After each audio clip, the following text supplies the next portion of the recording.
What's up, guys? It's Coach Gaglione here. This is another edition of the Powerlifting for the People podcast. I'm your host, Coach Gaglione, and today we got another interview with one of our members. Liz, how you doing today? Good. Real right. good. Good to have you. So Liz is one of our members in the morning crew. So wanted to just really quick, if you want to just give just a quick, intro, just who you are, maybe, if you want to, how old you are and what you got going on right now. Well, I started about 6 years ago at the gym, and it was the best decision I ever made. I will be 69 in November. And at the time when I first started, I thought I was too old then, and apparently I'm not. So I had done like 40 years ago what everybody did at that time. I used to use video type sessions and things that I would do. And then I started with a trainer at a commercial gym in 2012 and did that for a couple of years until he got a normal, regular job and I had to find something else. And I saw the ad on Facebook for the gym, and that's when I started. And yeah, it's great. So yeah, I know we were kind of, I know, like going a little bit like, we were in like a little bit of a transition period. I know when you started the gym, I think we had just kind of doubled in size, and we opened up that, which, we got the second room, and right. Originally the way we had it, and eventually we kind of stopped it. And, I can always go back and forth here and there, but basically at that time, we had one room that was kind of more for, I would say like the athletes and the lifters. And then we had another room, which we had we called it a fit camp. And we still did, squats and presses and deadlifts and stuff, but it was more like kettlebells and dumbbells and bands and body weight and just stuff that was what people might view as a little bit like less intimidating. And then, what we kind of ultimately, kind of decided, and with the whole kind of premise of powerlifting for the people, we ended up just like, we didn't really want to, for better or for worse, we just didn't want people to feel like, well, that they couldn't kind of coexist with some of I guess the more advanced athletes, or the people that are a little bit more like what maybe look hardcore on paper or that sort of thing. And obviously there are some times that are a little bit more intense than others at our gym, but we wanted people to kind of feel like that, if they were in their, whether they were in their, teens or 20s, or if they're starting in their 50s and 60s and beyond, we wanted to make sure those people also felt like they were capable and they can kind of aspire to do some things. And, some people might start with the bar, and some people might start with a broomstick. Some people might start with just their body weight or some band resistance. But so just kind of tell us a little bit about when you started kind of, I guess, what you were doing. And then when we transitioned to, I guess, doing more barbell based stuff, what was that transition like initially? And then we can kind of, get into kind of some of the stuff and how your training looks like now. Well, I don't think that I realized when I started the fit camp that we actually were doing the same movements, just with lighter weight. I didn't figure that out. I didn't know that until the fit camp closed, and then I had that decision to make. Did I want to continue or find something else? And I really liked it there, and I liked the people, and I felt really comfortable. So I decided to give it a try, and it was really scary at first. I used to drive there with my hands shaking because I was afraid. I don't know if I was afraid that I would fail or if I was afraid I'd hurt myself. Sure. But, gradually I felt more comfortable, and gradually I felt apprehensive, but I felt like I was okay. I could do this. And then I think I finally started to realize no one was going to let me get hurt. There's all these people here who are watching me, even with a deadlift, even if it's heavy, I can put it down. And once I understood that I really wasn't in any danger, then I felt like I could advance and I could do something. And it felt good. I mean, I've never felt that good,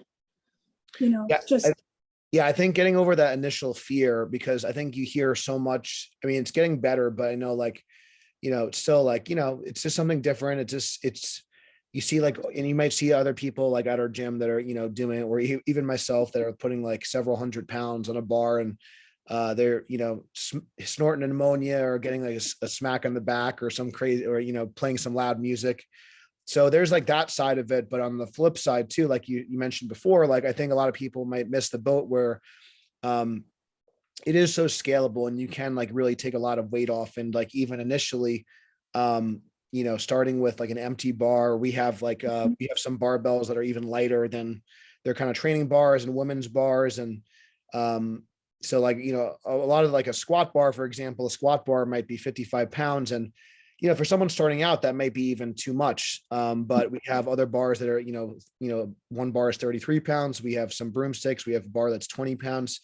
And then obviously even in our warm up, sometimes we'll even start you with like just holding like a 5 or 10 pound plate. And just to warm up a little bit more. And there's nothing like wrong with that. And sometimes, or just doing some air squats or body weight squats. So, was there like a point in time where like it really started to, or like a workout, or I know you've done a couple of like, fun contests here and there where you kind of felt like, okay, well, this is kind of like a breakthrough moment, or like, this is something I really want to kind of pursue and stick with like long-term? Like, was there like a moment or like a contest you did or a lift you did that, kind of really solidified that this was like a good, like long-term, like activity for you? Well, I think that the deadlift is my favorite. And I had that goal of 200 pounds. That was a goal I wasn't sure about it, but everybody was telling me, you could do it. You can do this. You can do this. And you can, push for this. So once I got to that and realized I could do 200 pounds, I thought, if I can do that, this is fine.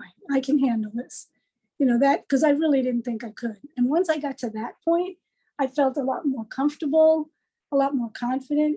And I understand now that if I don't have the confidence and if I don't feel like I can do it, I'm not going to.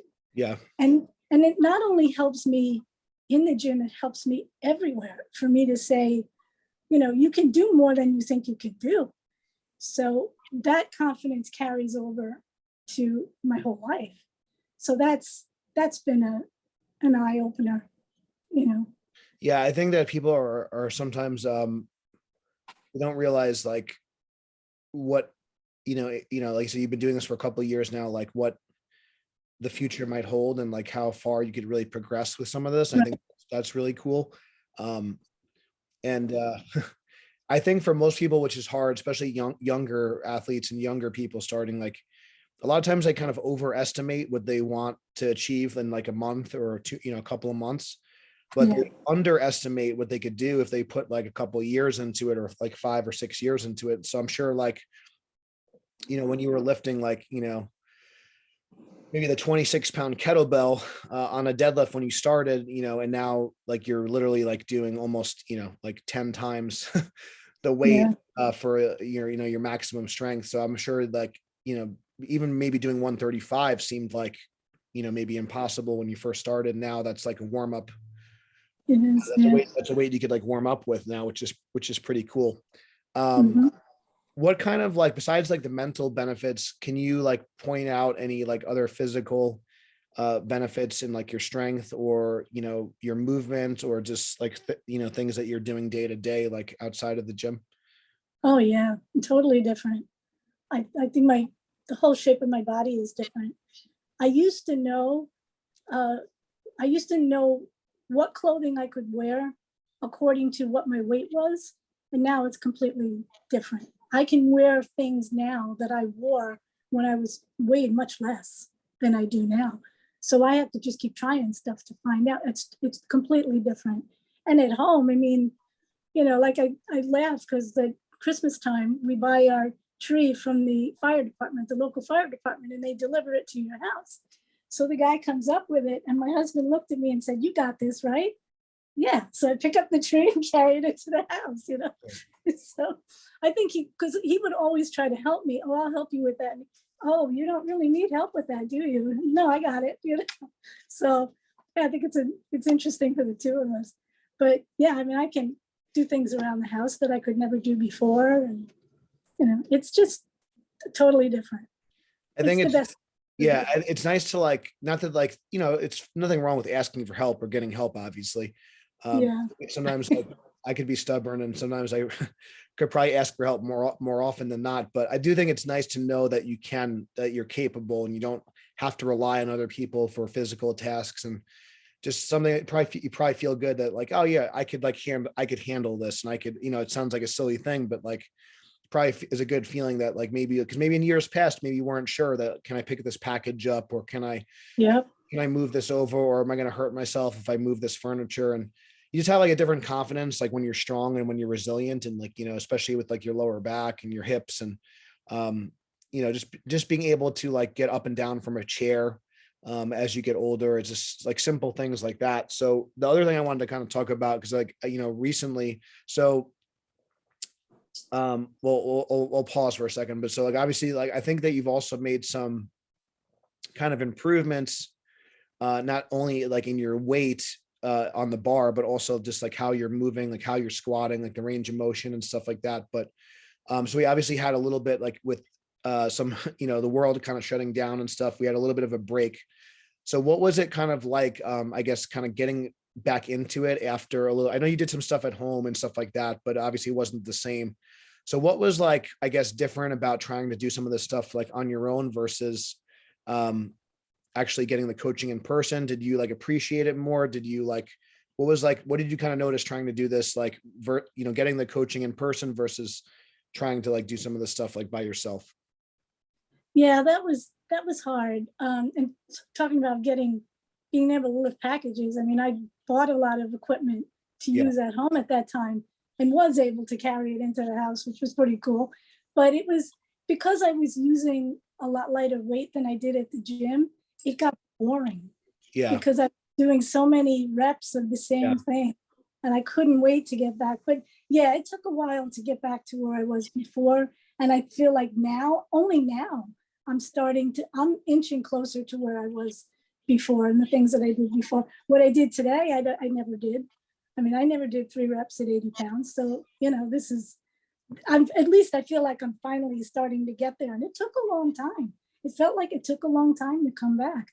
But yeah, I couldn't wait to get back. It wasn't the same. I So I didn't guess, like, yeah. Did you feel like you weren't able to, I guess, push as hard without like having the oh spot, yeah, the group and stuff like that? yeah, yeah, because I would get my husband to help me with that, but he's afraid. He thinks if he's not careful, he's going to hurt me. And I kept saying, this weight is nothing compared to what I do in the gym. Yeah. This is fine. I can do it. I just really need you to help me like get the bar. I said, I need a little help, but I'm not going to drop this on myself. I'm Yeah. fine. You kind of take for granted sometimes, like even just having a proper spot or having like people Yeah. are just Who familiar know what they're doing. with Yeah. safety and things like that. That's like one thing where I know, like for me, I'm always like, I'm getting to the point where like I'm, considering like where my focus is and where, because, like for me to like, even to do like an 800-pound squat or whatever, it's like, you can't just have like random people like helping you. And sometimes Yeah. you take for granted, like having, a proper handoff and things like that. So that's where also too, where I think like I think the deadlift for like, if you were to focus on like one lift to kind of be like your strength barometer for like an older person, if you wanted to have some sort of measuring stick, I really do like the deadlift because that is something that potentially that you could do online coaching with. You could do like on your own potentially. Like you said, you mentioned before, like if something did, God forbid, happen where something didn't feel right, you could just set it down, which I think is great. Right. Whereas Yeah. sometimes with the other lifts, in like a squat or a bench press, where there's a little bit more of like a safety concern if you don't have like a power rack or proper spotters and things like that. But I do think there is such a benefit, like you said, just to the confidence, to your bone density. You mentioned about even though your body weight might be at a certain level, you're lean, you're leaner, you have less body fat, you have more muscle mass, which is so important, as you age.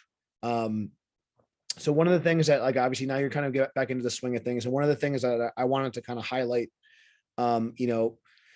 especially like in your squat, over, the last few months, the last year, I feel like your squat, in terms of how you squat, your depth, your positioning, your ability to kind of get low and remain in a good position and have more leg strength has improved a lot. So have you noticed like any difference in terms of like, getting off the couch, or even like, just like stuff like that. Cause I feel like that's something where older people sometimes can lose the ability just to kind of get up and down. And I think that's like, so what has been your experience with like training the squat and having like that strength in your legs and that range of motion, I guess, like in this past like year? Well, I'm happy to hear that, because I didn't really know if I didn't know if I had really gotten back to that, to the depth that I had before, or where I was before. Yeah, I think in my, just so you know, in my view, I feel like this is like your positioning, because sometimes the weight is not always like, because it's also like how you lift the weight too. So like I feel like the weights are maybe similar, but I feel like you're positioning and you're getting lower. So like you might like, so that's something too, like where you may not be able to like hit a personal record in weight at a certain age, but you can like improve the quality of the lift, your movement, your range of motion. So there's like other ways to like PR, which is so anyways, I just wanted to kind of mention that to people, because there is a point where just maintaining your strength, I think, is a win, especially like if you're going from 60s to 70s. And I think like every 5 years, you should almost like kind of reestablish like records for yourself, because you're kind of almost like it's like a new body and like you're in a new age category. But yeah, tell us a little bit of your experience like with the squad and like how that's the challenges there and some of the benefits that you've kind of received from that.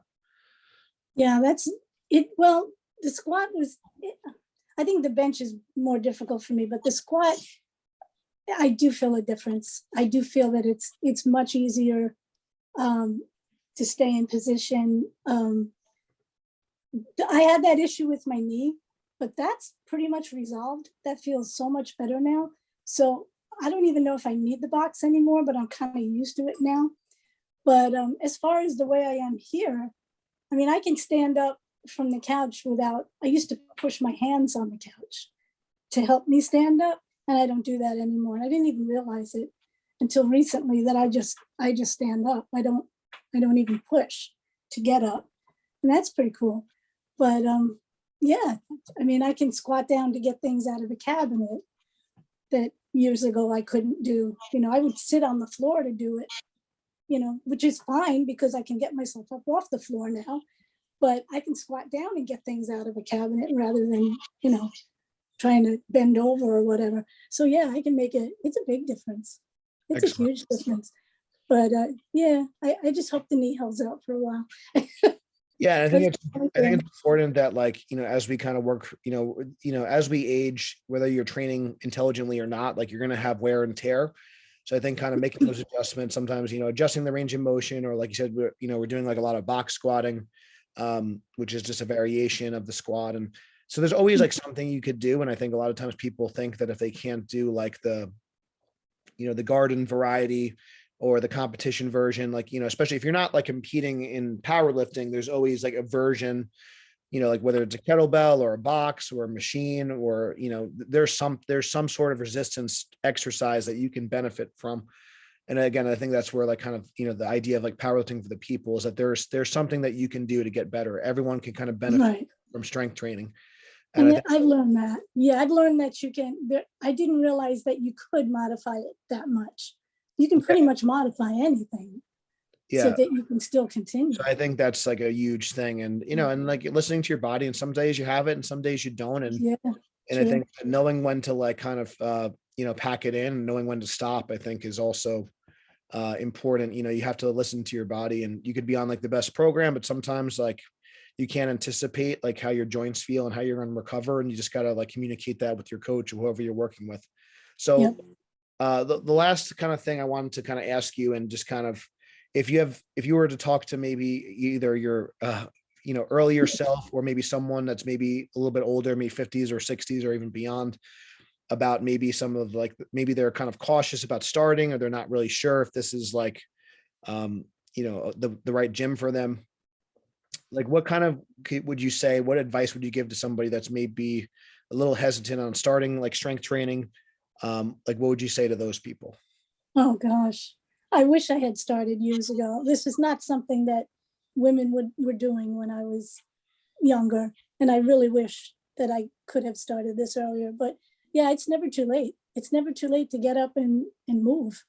And you don't have to be lifting the heavy weights. You can be doing any of those movements, and, with a lighter weight, and make a big difference in how you feel and how you move. And yeah, just do it. Just do it. Just give it a try. Anything is worth a try. So yeah, I do talk to friends and family and people that I know, and they're still hesitant, but it's like, come on, give it a try. Heck, if I can do it, anybody can. I'm a total klutz. So if I can do this, anybody can. So yeah, just give it a try. Yeah, I think that people need to experience it. I think it's like you could watch a video, Yeah. like you could read about it, but I think actually feeling it and kind of going through it. And I also think too, like if you're like, I think like a lot of those things we talked about in the beginning, like you said, there's such a mental component to this. So if you are kind of scared, if you are kind of, I think it's important to communicate that with whoever is teaching you these things, whether it's myself or someone else. And there's nothing wrong with like starting with like the lightest weight or the smallest range or the biggest modification, and don't feel like the need to I think there's a time and a place to be competitive, but I think also too, the most important thing is that you're just trying to just a little bit of small improvements, like with yourself.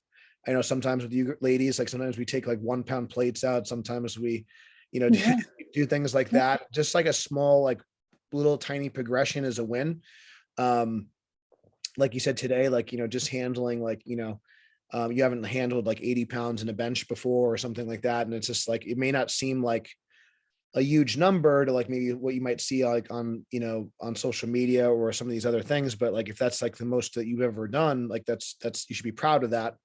And as long as your quality of life is improving and you're feeling good about it, I think that's big. So I think that it's really important to kind of go in with an open mind.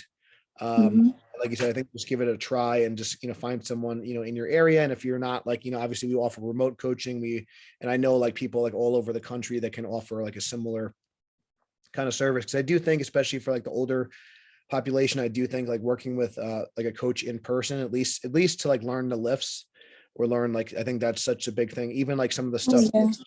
even some of the things when we do like some of like the smaller, like accessory, even like the tricep extensions and the curls, and there's so like there's like little tweaks and things that like, you're still like, you think it's like a very simple movement, but there's like always like more you can improve on, and you can improve your technique, improve the execution, and it completely creates a completely different sensation in like Mhm. how like the movement like feels. So Yeah, absolutely. And that's true, because at this point, I mean, I've known you so long, I trust you. If you think that I can do it, I now trust that I can try it. I can do it. So I don't have that fear anymore, because if you think I can, I'll give it a try. I'll go yeah, for it. yeah, the trust I think is like really big. And I think that's something I've kind of, because there's been definitely some time, and some, I make mistakes too. And sometimes we, but just knowing that like the person's going to keep you safe, whoever you're working with, I think is big. Yeah. And don't be afraid. Like I think sometimes there are some people, especially like if you were like a football player or something, like sometimes like even when, especially for older folks, sometimes it's kind of like drilled into you that like, just you can't show weakness, and you can't, that's not really like the best like approach to what we're trying to do in terms of like health and wellness and things like that. So kind of communicating like how you're feeling, and even just communicating your concerns. I think that's important, because then that allows me to, or whoever the coach is, to kind of make the right calls and the right adjustments. Um, Mhm. and you could always kind of pivot. Like sometimes, like you said, like if this doesn't feel like good, this movement doesn't feel good, then we're going to try something else, or we're going to switch it up. We're going to, change the variation. So, but yeah, I agree. I think just, give it a try. And I think, yeah, I think that, I wish I had someone like myself to like learn this stuff from. I had to learn a lot of the stuff like on my own. And I think there's a lot more like resources and coaches available now. So I think part of it is, um, finding the right people. So I don't know, like if the other thing too, like, I think that it's really important that if it's not like us, like also you kind of work with someone with experience, and like you should ask like, have they worked with people like, yourself? So we do have a good amount of people in the morning that Mhm. are in their 50s and 60s. So I think that's like a good indication that, like we're kind of consistently working with that population. So I think that's good. So if you're around, so I think working with people, just trying to find someone that can, understand like where you're coming from, I think is good. Um, all right, cool. Well, anyways, thank you, Liz, for coming on today. If you guys enjoyed the podcast, please share it with a friend. And you can check out the links in the description if you guys want to invest in coaching and some other links to support our program. Thank you guys so much for listening. Until next time, stay strong, and we'll see you soon.